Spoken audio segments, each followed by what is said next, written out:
Grease. I'm reviewing this movie because we have a show coming out on Paramount Plus that I will be talking about. Grease: Rise of the Pink Ladies, I believe is what it's called.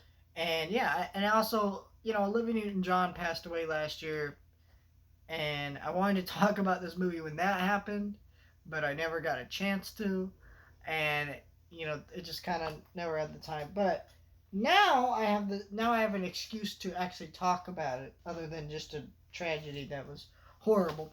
Um, I'm also going to talk about Grease too. I'm not going to worry about Grease Life. I don't really care about that. But yeah, I'm going to review both Grease movies and lead up to the new TV show coming out. Um, and if you like me talking about movies that relate to Paramount Plus movies or shows or whatever, I'm also going to be talking about Fatal Attraction next month and lead up to the show coming out. So, just kind of there you go. I really enjoyed this movie. This is kind of my first time really watching the movie the whole way through. So excuse me if my thoughts aren't as refined as some other people because I get this is a major classic, and the music is fantastic. I mean, I think everybody knows that. I mean, there's so many times where I'm not even thinking about like anything, and the Grease songs would just pop in my head, and that's kind of the way West Side Story is for me. I'll just be like sitting there and I'll hear West Side Story music, even though I've never seen.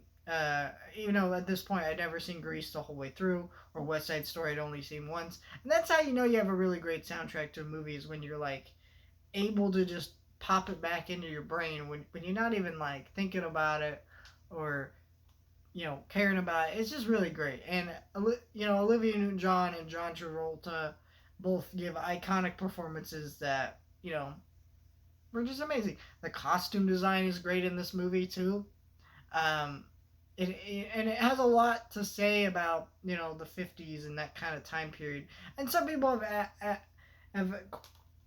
hated on this movie recently because it is kind of dated in the sense that like the way certain women act in this movie and things like that. My thing about that, I don't really get that complaint because I think Olivia Newton-John is a very strong female character in her own right, and John Travolta, you know, is they're kind of both equals in this movie. I think the way I look at it, and the way each character is positioned, and I also think it's interesting because like this is set in the 50s, and so it having a more dated depiction of what that time was like is like, yeah, I mean that kind of makes sense, right? It's not, it's set in the past, but maybe that's just me.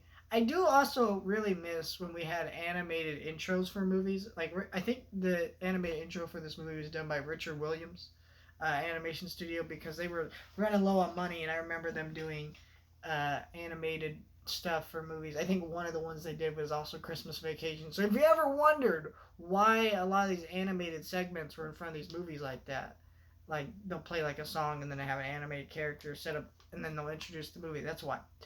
Uh, it's kind of interesting. I miss those kind of things. I thought they really add to the movie. I don't know, you know, but it's just a really solid movie with incredible music, and it has a lot to say about the culture of the time in a very interesting way. And it's also kind of funny. It's like watching this movie because we are in a state of nostalgia where like everybody's loving the 80s, coming back to the 80s. Now that's since died down a little bit. Pretty soon we'll be getting into the super crazy 90s nostalgia.